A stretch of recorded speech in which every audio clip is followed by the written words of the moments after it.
아버지 하나님, 아버지께서 허락하신 은혜를 통해서 이 시간도 잠시 다시 머리 숙였습니다. 하나님, 늘 주님과 동행하기를 기뻐할 수 있는 저희들 되게 하시고, 그 동행하심 안에 하나님의 영광이 드러나고 그 영광 안에 우리의 모습이 있기를 소망합니다. 밝게 사랑하시고 축복하옵소서. 이 시간도 하나님 잠시 하나님 말씀으로 다시 우리 중심이 하나님 앞에 있기를 원합니다. 아버지, 밝게 깨우쳐 주시고 또 인도하여 주시어서 하나님 앞에 서는 저희들로서 부족함이 없도록 축복하시며 인도해 주시옵소서. 아버지 하나님의 거룩하신 사랑과 은혜로 함께 하시며 아버지 기뻐하시는 그 뜻과 은혜로 역사하여 주시옵소서. 아버지 하나님 영광 중에 은혜 중에 온전히 거하며 행할 수 있도록 축복하시고 이끌어 주실 때마다 보시기 아름다운 역사가 있게 하여 주시옵소서.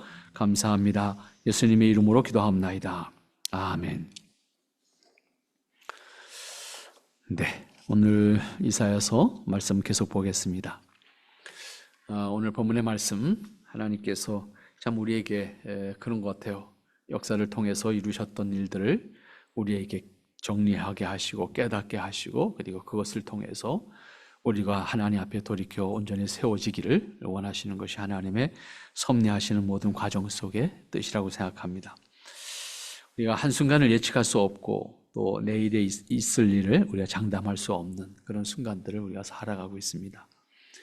슬프고 아픈 일이 없기를 바라지만 그렇지 않은 것도 세상입니다.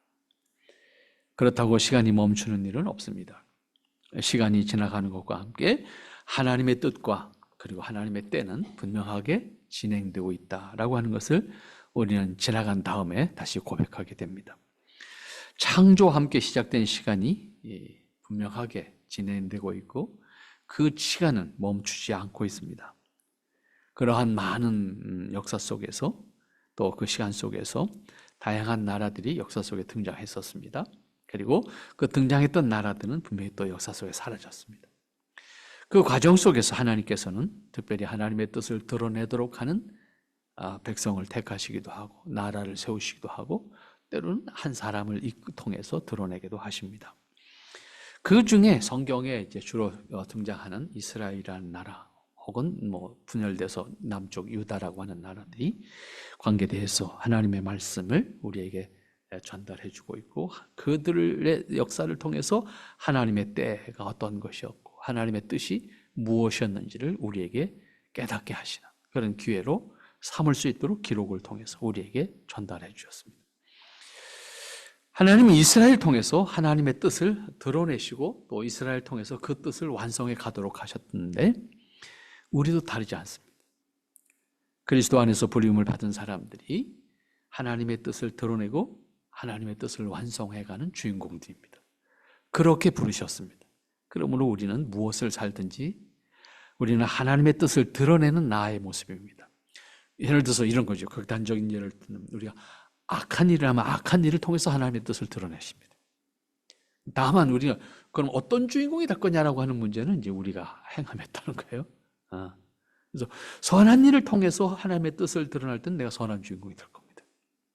그런 의미에서 우리가 하나님께서 나를 통해서 드러내시고자 하는 하나님의 뜻을 확인한다면 우리는 내가 하나님의 뜻을 드러내고 또 그 뜻을 완성해가는 주인공으로서 나이기를 생각하고 또 그것을 내가 이루어가는 삶을 구체적으로 살아가야 되는데 우리는 그동안에 너무 어떻게 생각했냐면 하나님의 일은 따로 있다고 생각했어요. 내 일과 하나님의 일이 따로 있다고 생각했다는 것. 이것이 일반적으로 지금까지 우리가 생각해온 것인데 물론 더 직접적으로 하나님의 일일 수 있는 것과 어떤 의미에서는 좀 더 간접적으로 하나님의 일일 수 있지만 사실 그렇게 나누는 것도 어려워요. 모든 것이 하나님의 일이니까 우리가 실제로 행하는 모든 이 땅에서 살아가는 과정 속에서 행하는 일들은 전부 하나님의 일 안에 포함되어 있는 것입니다. 다만 내가 직접적으로 내가 먹기 위해서 내가 쓰기 위해서 필요한 것을 얻기 위해서 하는 일이라고 하는 어떤 제한적인 의미로 강조한다 그러면 내게 더 가까울 수 있지만 더 넓은 의미에서 생각하면 그것까지도 포함해서 하나님의 뜻을 이루는 것이 될 수 있고 아닐 수도 있는 겁니다. 아닐 수 있다라고 하는 것은 자기 중심으로 생각하게 될 때. 그래서 우리는 하나님의 뜻을 드러내는 또 그 뜻을 완성해가는 사람으로서 우리 자신인 것을 확인할 수 있어야 된다. 그렇지만 이스라엘의 순종과 또 기쁨으로 감당하는 것이 아닐 때는 그것이 하나님께서 뜻하신 일이라 할지라도 그대로 하게 하지 않습니다. 때로는 책망하기도 하고 때로는 악의 지배를 받게 허용하시기도 하고 때로는 적극적으로 간섭하여 지켜주시기도 하십니다. 그러나 어떤 경우라 할지라도 이스라엘이 깨달아서 인격적으로 응답하시는 것을 가장 기뻐하시는 것이 또한 기록을 통해서 우리가 깨닫게 되는 겁니다. 그래서 지금 우리를 향해서도 다르지 않아요. 하나님께서는 우리가 깨달아서 인격적으로 응답하는 것을 하나님이 가장 기뻐하시는 일인 거예요. 하나님이 강제해서 이루어가게 하시는 것이 있다면 그것이 이루어지기는 하지만 하나님이 기뻐하시지 못하는 일이죠. 우리가 기꺼이 응답해서 응답한 모습으로 하나님 앞에 그 일을 감당해 나가는 것이 하나님이 기뻐하시는 일이다. 이렇게 볼 수 있습니다. 하나님은 택하신 백성을 그런 의미에서 일방적으로 혹은 강제적으로 하나님의 목적을 위한 도구로 쓰시지 않는다. 그런 의미입니다. 하나님은 부르신 자들을 통해서 그 부르신 자들이 인격적으로 응답함으로 행하는 것의 열매를 통해서 하나님이 기뻐하시겠다. 그 과정을 통해서 하나님이 기뻐하시겠다. 그 과정을 통해서 하나님이 쓰시겠다라고 하는 의미가 됩니다. 그렇지 않고 강제해서 행한다고 하면 그 일은 이룰 수 있겠지만 하나님이 기뻐하시는 일은 아니다. 그런 의미입니다. 우리는 다르지 않습니다. 실제적으로 우리가 스스로 자원해서 하는 것을 보면 기쁨과 감격으로 하는 일이고 그리고 그것을 통해서 사람들이 볼 때도 기쁨이 있어요. 그러나 조건에 의해서 행동한다든지 어떤 강제적으로 행하게 되면 이 일은 되지만 사람들에게 기쁨을 주지는 않습니다. 하는 사람 자신도 마찬가지입니다. 하는 사람 자신도 할 수 없이 체면상 억지로 하는 것이지 내가 감격과 기쁨을 가지고 하는 건 아니다라고 하는 의미죠. 하나님은 택하신 백성을 그런 의미에서 일방적으로 자신의 목적만을 위해서 도구로 사용하시는 그런 경우가 아니다라고 하는 것이죠. 어떠한 경우라고 해도 택하신 사람들이 그 역사의 주인공이 될 수 있도록 이끌어 가시고 그렇게 세워주심으로 말미암아 하나님 앞에서 그들이 스스로 행하는 사람들이 되도록 하신다라고 하는 거죠. 그리고 그들을 통해서 하나님을 깨우칠 때 감격하고 찬송할 수 있게 하시는 겁니다. 그러니까 하나님이 기뻐하시는 것은 비록 늦더라도 비록 시행착오를 하더라도 그들이 스스로 깨달아서 하나님을 노래하는 것을 하나님 기뻐하시겠다. 하나님의 채찍을 들고 강제해서 이루어가는 것을 기뻐하시지 않겠다는 거예요. 그렇기 때문에 하나님의 깊은 뜻을 아는 것과 그것을 살아가는 것은 그리스도인들에게 있어서 매우 중요한 일인데 문제는 지난 시간에도 강조해서 말씀드린 것처럼 하나님을 깊이 알아가는 작업을 하지 않고 있고 그 다음에 그것을 살아가는 것을 내 안에 훈련시켜가는 작업을 해야 되는데 우리는 자신의 목적만을 위해서 신앙을 하려고 덤벼드니까 목적이 간절할 때는 열심히 신앙생활하고 목적이 간절하지 않으면 느슨하게 신앙생활하는 이런 습성이 자연스럽게 우리 안에 있다는 겁니다. 때문에 우리는 24시간 우리의 삶 전체가 하나님이 기뻐하시는 모습으로 있도록 해야 된다라고 하는 것이 중요함을 다시 한번 마음에 새기면 좋겠습니다. 대부분의 경우 기독교 신앙도 자신의 목적을 위한 것으로 생각하고 있기 때문에 하나님의 뜻을 깨닫고 그것을 기뻐하는 것을 중요하게 생각하지 않게 되는 거예요. 내가 목적하는 것을 이루는 것에만 포커스를 맞추고 있으니까 그러한 것이 있을 때는 강력해지고 그런 것이 없을 때는 느슨해질 수밖에 없는 것이 우리 자신들에게 있어서 자연스럽게 동반되는 문제다라고 하는 거죠.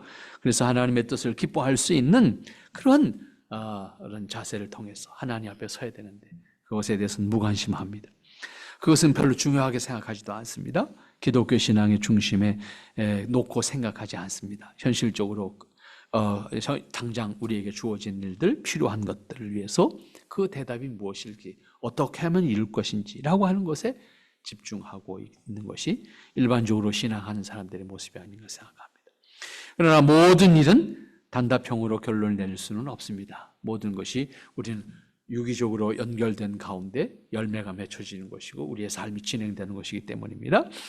자, 그런 의미에서 오늘 본문의 말씀으로 돌아가서 우리가 생각을 해보면 이사야 선지자를 통해서 유다가 하나님 앞에서 심판받을 것에 대해서 말씀하는 거 아니에요? 전체적으로는. 그런데 오늘 7절 말씀부터 9절까지 말씀을 보면 유다가 멸망하게 되는 상황들이 어떠한 것인지, 그들이 경험하게 되는 고통이 어떤 것인지, 그러한 것들을 이제 묘사하고 있는 것을 볼 수가 있습니다. 그들이 멸망하는 과정 속에서 경험하게 되는 고통과 아픔이 어떠한 것인가, 이것을 우리에게 보여주고 있죠.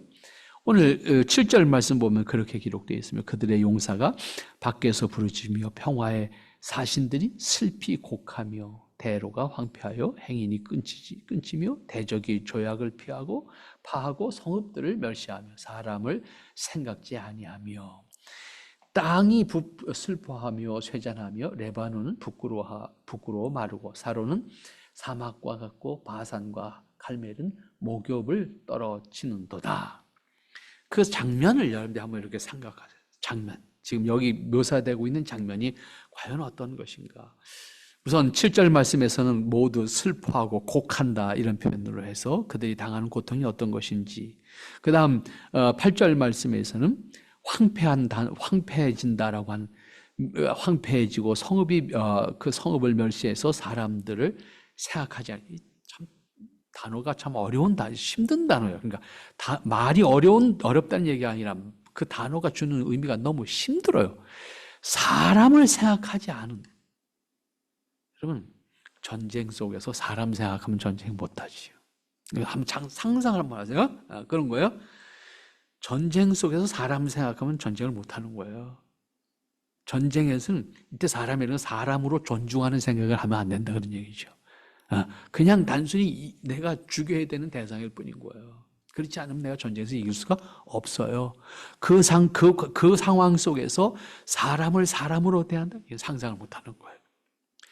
이 말이요, 그냥 지나가는 말처럼 이렇게 써있지만 이 말 속에 그 의미를 생각하면 버거워요. 그 상황을 그 상황을 우리가 상상한다면 있을 수가 없는 상황들이잖아요. 그런데 이렇게 표현하고 있어요. 9절 말씀 보니까 땅이 슬퍼한다. 여러분, 땅이 슬퍼하는 것은 도대체 뭘까요? 생명, 소망이 없는 땅, 메마른 땅, 나뭇잎까지 다 떨어지는, 아무것도 생존할 수 없는 폐허가 된 그런 상태. 우리나라에서는 이게 참 이렇게 와닿지 않아요. 왜? 참 우리는 그런 의미에서 복받은 나라입니다. 비록 땅덩어리가 좀 조그맣고 반도국가이긴 하지만 땅덩어리 큰 나라들은 큰 것만큼 사실 걱정거리도 많아요. 왜? 뭐 바람이 불어도 그냥 모든 게 다 날아가잖아요. 우리 땅덩어리 작으니까 그 정도는 아니잖아 우리가. 어? 그렇지? 그 땅이 크다 보면 여기저기서 터져나가는 자연재해를 감당하기 참 버겁거든요. 근데 우리는 적어도 그 정도는 아니야. 아무리 홍수가 나도 이틀이 물이 다 빠져. 그 정도의 어떤 좀 지리적인 그걸 가지고 있어. 그다음에 그러다 보니까 물이 좋아. 땅덩이 큰 나라들 아무리 커도 물을 먹을 수 있는 물이 아니거든. 그러니까 물을 먹을 수 없는 물이다 보니 우물 갖고, 성경에도 보면 맨날 우물 갖고 싸우잖아요. 이 구약에 보면 우물 하나 갖고 서로 치고 갖고 그만큼 사실 먹을 수 있는 물이 귀해요. 먹을 수 있는 물이 귀하다 보니까 실제적으로 환경이 참 어려운 거죠. 그런데 그러다 보니까 사실 여기서 표현한 이런 말들이 우리한테 이렇게 다가오는 게 좀 적어요. 상대적으로. 유다가 멸망하게 되는 상황을 묘사하는 글들입니다. 이 글들이. 전쟁을 상상할 때 7절 말씀은 전쟁을 상상해 보면 사실은 전쟁이라는 건요, 나중에 끝나면 승자가 있잖아요. 근데 사실은 전쟁은 승자도 패자도 없는 겁니다. 그럼 승자는 기쁜가요? 승자의 아픔 그대로 똑같이 있는 거예요. 사람이 죽어가는 아픔, 다치는 아픔, 상처받는 아픔, 그 전쟁의 공포, 이긴 사람이라고 안 느꼈나요? 똑같이 느낀 것이고 희생당한 사람들이 있는 것이고 자기 동료들이 죽어가는 것이고 그 과정 속에, 여러분, 전쟁을 겪고 나서 옛날에는 그런 단어가 없었어. 지금 그런 단어들이 있잖아요. 트라우마라는 단어가. 개념이 정립이 돼서 그걸 트라우마라고 말하잖아요. 과거에 전쟁을 겪은 분들이 겪었던 그 고통과 아픔을 어떻게 씻어내요? 이겼다고 없는 게 아니에요. 이긴 사람, 살아있는 사람 몫이에요.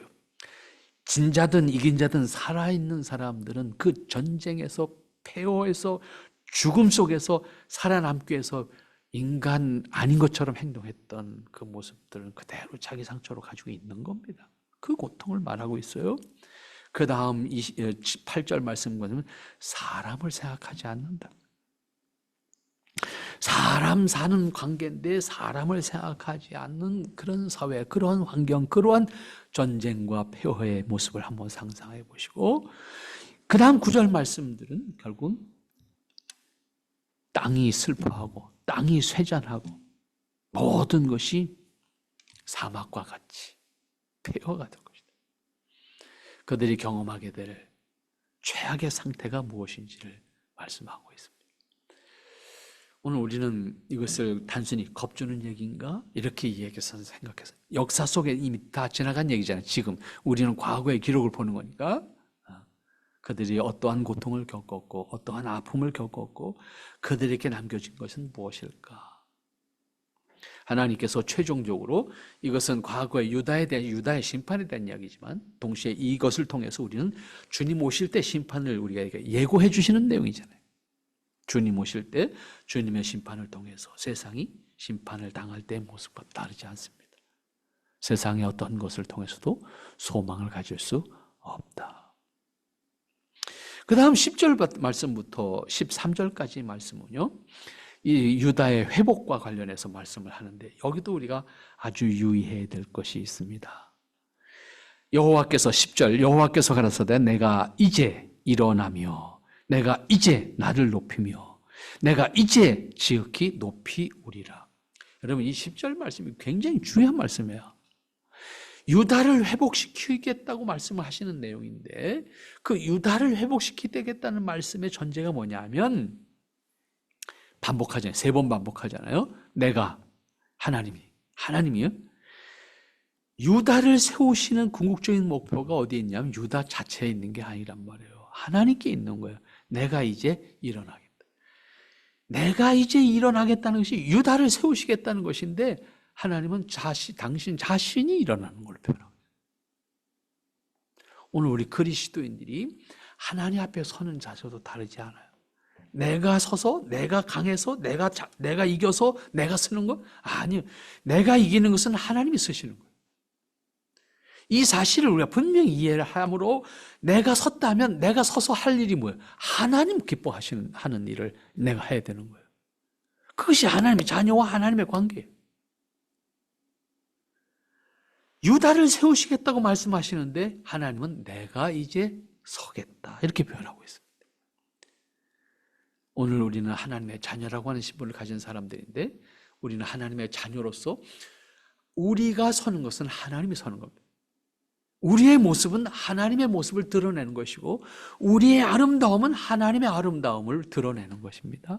그런 의미에서 내가 그리스도인이라는 신분을 가진 사람들로서 우리는 하나님 앞에서, 세상 앞에서 동시에 우리는 하나님의 사람, 하나님을 드러내는 사람, 하나님의 권위를 드러내는 사람, 하나님의 기뻐하심을 드러내는 사람, 하나님의 아름다움을, 하나님의 복됨을, 하나님의 기쁜 뜻을 드러내는 나이어야 되는 거예요. 이거는 하나님께서 우리를 단순히 피동적으로 난 너 어떻게 만들겠다 이렇게 생각해서는 안 돼요. 하나님과 우리의 관계는 하나님의 형상을 가진 사람으로서의 관계이기 때문에 우리는 하나님을 드러내는 사람이어야 돼요. 우리를 통해서 하나님의 권위가 존중되어 줄 수 있어야 된다 그 말. 하나님은 영이십니다. 세상이 하나님을 모릅니다. 하나님의 권위를 세상이 존중할 수가 없습니다. 그 하나님의 권위를 존중하게 만드는 것이 누구냐면 하나님을 믿는 하나님의 사람들입니다. 그런 의미에서 우리는 우리의 모습, 우리의 말, 우리의 삶을 통해서 하나님의 권위가 드러나도록 해야 돼요. 하나님께서 유다를 세우시겠다고 했는데 유다를 세우시겠다는 말을 이렇게 말씀하고, 내가 이제 일어날 것이다. 내가 이제 나를 높일 것이다. 내가 이제 나를 지극히 높일 것이다. 하나님이 하나를 높이시겠다고 말씀하시는데 유다를 세우시겠다는 얘기예요. 오늘 우리는 그런 의미에서 우리가 하나님의 권위, 하나님의 존귀하심을 믿는 것과 비례해서 그 하나님의 존귀하심을 드러낼 수 있는 사람이 되도록 우리 자신들이 만들어져야 하고, 그러한 자세로 하나님 앞에 서야 한다는 것입니다. 이것은 오늘 우리가 하나님 앞에 우리 자신들이 어떠한 모습으로 세워져 가야 될 것인가? 하나님 앞에서 우리가 어떠한 모습으로 회복되어져 가야 될 것인가? 또 유다의 회복은 궁극적으로 무엇인가? 유다의 회복은 궁극적으로 하나님 자신에게 있는 거예요. 마찬가지예요. 우리를 구원하시고 우리를 축복하시는 이유도 어디에 있습니까? 궁극적으로 하나님께 있는 거예요. 우리 자신에게 있는 게 아니다 그 말이에요. 하나님의 권위를 드러내고 하나님의 권세를 드러내고 하나님의 뜻을 드러내도록 우리를 축복하셔요. 그 과정 속에서 우리는 단순히 도구인가? 이 개념이 아닌 거예요. 우리는 그렇게 함으로써 복된 자의 모습이 되는 거예요. 왜? 우리는 피조물이니까. 사람이 착각하지 말아야 되는 것이 여기 있어요. 항상 우리는 피조물이에요. 피조물임에도 불구하고 하나님은 하나님과 동격의 위치에다 우리를 올려놓으시면서 하나님을 드러내도록 그리고 하나님의 기뻐하심에 동참하도록 우리에게 허용하시고 인도하시는 거잖아요. 그러면서 오늘 우리가 하나님의 권위를 드러낼 수 있는 사람으로서 나는 어떤 모습이 될까? 그럼 우리의 권위가 세상의 사람들이 단순히 두려워하는 권위로 내가 세워져야 되는가? 기회 있을 때마다 말씀드립니다. 세상 어디에 있어도 우리 그리스도인들을 보고 하나님 믿는 사람들로서 존경할 수 있는 대상이 되어야 됩니다. 제가 역사를 늘 탐구하다 보니 사실은 우리 선조들 앞에, 선배들 앞에서 참 부끄러울 때가 많아요. 야, 그분들의 삶 속에서 남겼던 그 어떤 족적들을 보면 그 어려운 환경 속에서도 저렇게 세상 사람들로부터 존경을 받고 칭찬을 받고 그런 사람이 되어서 세상 사람들에게로부터도 기림을 받는, 많지는 않아요. 많지는 않지만 더러더러 있거든요. 그래서 교회 안에서 뭐 이렇게 기리는 것들은 많이 있잖아요. 교회 안에서. 그러니까 교회 다니던 사람, 장로님이든 집사님이든 권사님이든 혹은 목사님이든 교회가 기리는 것은 있어요. 그런데 교회가 아니고 그 마을 사람들이 기리는 것은 많지 않아요. 근데 더러더러 있어요. 마을 사람들까지 그 목사님을, 그 장로님을 기리기 위해서 마을 사람들이 뜻을 모아서 이렇게 그 기리기 위한 어떤 표시를 해놓은 것들을 보면 벅차요. 그러면서 동시에 굉장히 죄송스럽죠. 야, 적어도 이런 분들은 이렇게 세상 사람들로부터도 존경을 받았는데 오늘 교회가 이렇게 어려운 가운데 있으니 그분들 앞에서 참 할 말이 없다. 이런 느낌을 받을 때가 많거든요. 오늘 우리는 우리의 권위, 다시 말해 우리의 높아짐을 통해서 단순히 하나님의 권위를 드러낸다고 생각해서는 안 됩니다. 우리는 우리의 높아짐까지도 하나님의 권위, 하나님의 높으심을 드러내기 위한 과정일 뿐입니다. 그러면 더 존경을 받게 돼요. 더 신뢰를 받게 되고 더 사랑을 받게 되는 거죠. 그런 의미에서 오늘 우리는 철저하게 우리를 구원하신 목적, 우리를 축복하시는 목적까지도 어디에 있다? 하나님께 있는 거예요. 어? 우리에게 있다고 생각하면 안 돼요. 하나님께 있는 거예요. 그것이 우리에게 복인 거예요. 그것이 우리에게 자랑인 것이고 감사인 것이고. 그런 의미에서 하나님께서 이 10절에서 말씀하신 내용을 여러분들이 꼭 마음에 간직하면 좋겠어요. 하나님이 유다를 회복시키시겠다고 말씀하시면서 내가 이제 나를 높이겠다. 내가 이제 나를 지극히 높이겠다. 내가 이제 일어나겠다. 하나님의 자녀들이 잘 되는 것은 하나님이 영광을 받으시는 길입니다. 하나님의 자녀들이 세상에서 존경받으면 하나님이 존경을 받는 겁니다. 그런 관계예요. 오늘 여러분들이 그런 의미에서 하나님께서 유다를 다시 회복시키시겠다는 이 말씀 속에 하나님 스스로를 드러내시고 있는 것을 살펴본다고 하면 참 귀하다라고 하는 것을 다시 생각하지 않을 수가 없습니다. 그 다음 11절 말씀, 12절 말씀을 보면 그렇습니다. 너희가 결을 잉태하고 짚을 해산할 것이며 너희 호흡은 불이 되어 너희를 삼킬 것이며 민족들은 불에 굽는 횃돌 같겠고 배어서 불에 사르는 가시나무 같으리로다. 너희 먼 데 있는 자들아 나의 행한 것들을 들으라. 너희 가까이 있는 자들아 나의 권능을 알라. 결국은 유다를 회복시키는 과정 속에서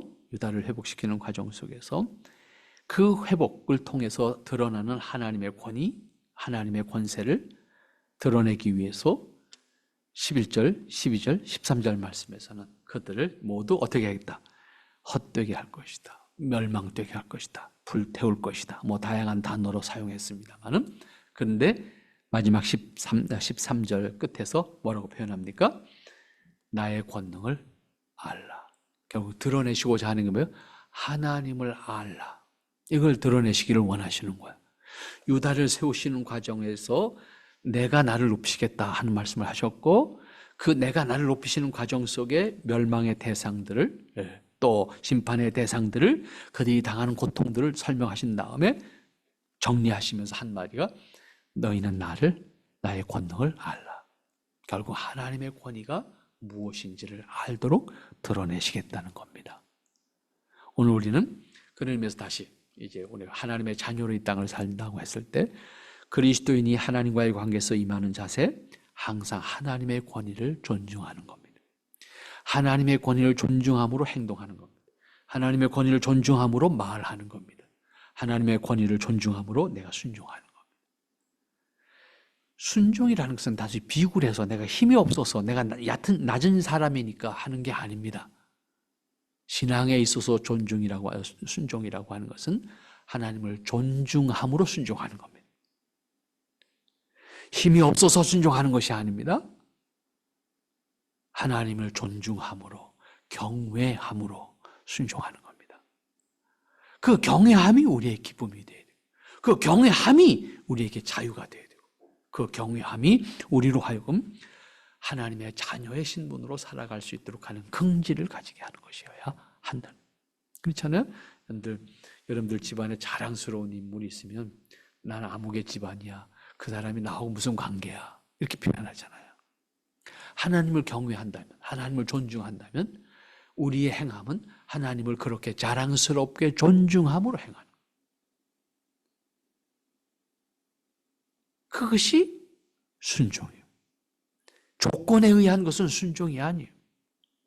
그런데 우리는 자꾸 이것을 뭔가 조건을 갖고 내가 순종하겠다는 생각을 해요. 순종함으로 내가 복을 받는, 우리식으로 표현하면 말이죠. 이런 조건에 의해서 행동하는 것을 순종이라고 생각하는데 안 한 것보다 낫지만 하나님 기뻐하시는 것은 아니다. 하나님을 존중함으로 우리의 말이 있어야 되고 우리의 삶이 있어야 되고 우리의 행동이 있어야 되고 우리의 인격이 있어야 되고 우리의 역할이 있어야 되고 하나님의 말씀에 대한 순종이 따라와야 되는 거예요. 그것이 우리가 하나님을 높이는 일이고 동시에 하나님께서 회복시켜 주신 신분을 회복시켜 주신 하나님의 자녀들이 살아가는 자세, 하나님의 자녀들이 행하는 자세, 믿음으로 산다는 의미가 여기에 있다는 것을 여러분들이 꼭 기억을 하셔야 됩니다. 그 다음 14절 말씀부터 마지막 16절까지 말씀입니다. 시온의 죄인들이 두려워하며 경건치 아니한 자들이 떨며 이르기를 우리 중에 누가 삼키는 불과 함께 거하겠으며 우리 중에 누가 영영이 타는 것과 함께 거하리요. 두려움 가운데 처할 수밖에 없는 상황을 설명하고 있는 거죠. 오직 의롭게 행하는 자, 정직히 행하는 자, 토색한 재물을 가증히 여기는 자, 손을 들어 뇌물을 받지 아니하는 자, 귀를 막아 피 흘리려는 꾀를 듣지 아니하는 자, 눈을 감아 악을 보지 아니하는 자, 그 높은 곳에 거하리니 견고한 바위가 그 보장이 되며 그 양식은 공급되고 그 물은 끊치지 아니하리라 하셨나니라. 결국 이 14절 말씀에서 보면 결국 하나님의 심판은 모든 죄인들이 두려움과 절망에 떨어지게 하는 것이고 그 심판을 피할 수 있는 사람은 없다. 궁극적으로는 주님의 재림과 더불어서 우리에게 주어질 심판을 마음에 담으라는 말씀이기도 합니다. 그러면서 15절 말씀에 다시 오직 의롭게 행하는 자. 그러면서 16절로 가면 그는 높은 곳에 거할 것이다. 견고한 바위가 그 보장이 되고 그 양식은 공급되고 그 물은 끊기지 아니할 것이다. 결국은 이때 정직이란 말은 다시 뭘까 그러면 결국 그 정직하게 의롭게 행하는 자, 정직하게 행하는 자, 결국 15절 말씀에서 설명되고 있는 여러 경우들. 앞으로 이 말씀을 앞으로 가지고 가면 결국 뭐예요? 하나님을 존중함으로 하나님 앞에서 신실하게 행하는 자입니다. 같은 말입니다.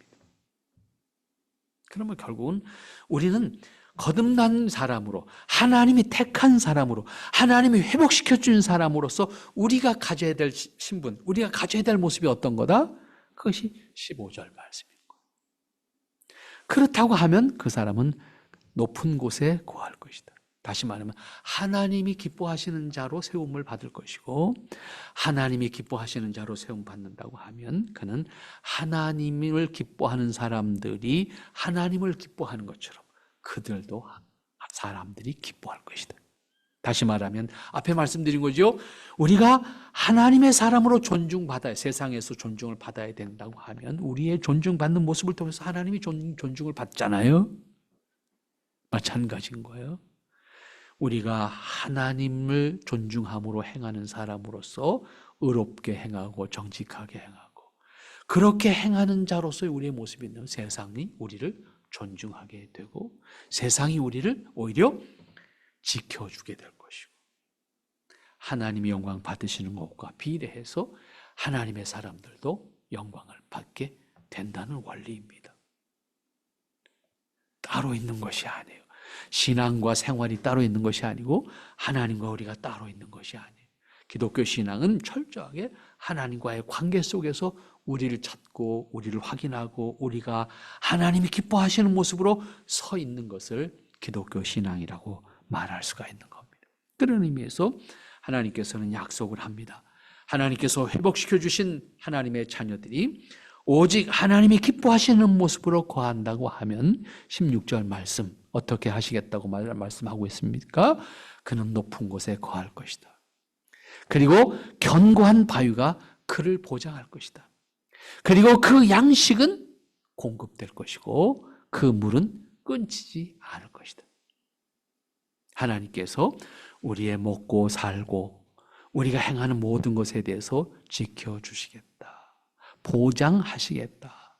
우리의 위치와 우리의 신분 결코 흔들리지 않을 것이다.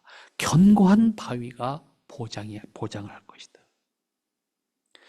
그리스도인의 신분은 언제나 하나님의 자녀된 모습으로 온전하게 있을 때 하나님 앞에서 변함이 없고 흔들림 없고 나아가서 누구도 취소할 수 없는 신분으로 보장된다는 사실인데 그 보장되는 것이 내 의지로 되는 것이 아니고 하나님의 권위로 된다는 사실입니다. 때문에 우리가 위로를 받는 거예요. 우리가 연약하더라도 위로를 받는 것이고 연약하더라도 하나님 앞에 의지할 수밖에 없음을 다시 고백하는 것이고 하나님 앞에 다시 돌아가지 않으면 안 된다고 하는 사실을 통해서 하나님의 품에 안기기를 기뻐하는 사람이 되는 겁니다. 그런 의미에서 오늘 하나님께서 다시 말씀하십니다. 너희는 나의 권능을 알라. 우리는 하나님의 권능을 아는 사람으로서 하나님의 권위를 잘 보존할 수 있는 하나님의 권위를 잘 드러낼 수 있는 그러한 자로 이 땅에 살아갈 때 하나님이 우리를 기뻐하시고 우리 역시 또한 세상으로부터 존경받는 대상이 될 수 있다는 사실을 다시 한번 기억하면서 한 주간도 승리할 수 있기를 바랍니다. 하나님 감사합니다. 우리가 심히 부족하지만 늘 주께서 인도하시고 사랑하시고 축복하시고 또 인도하시니 감사합니다.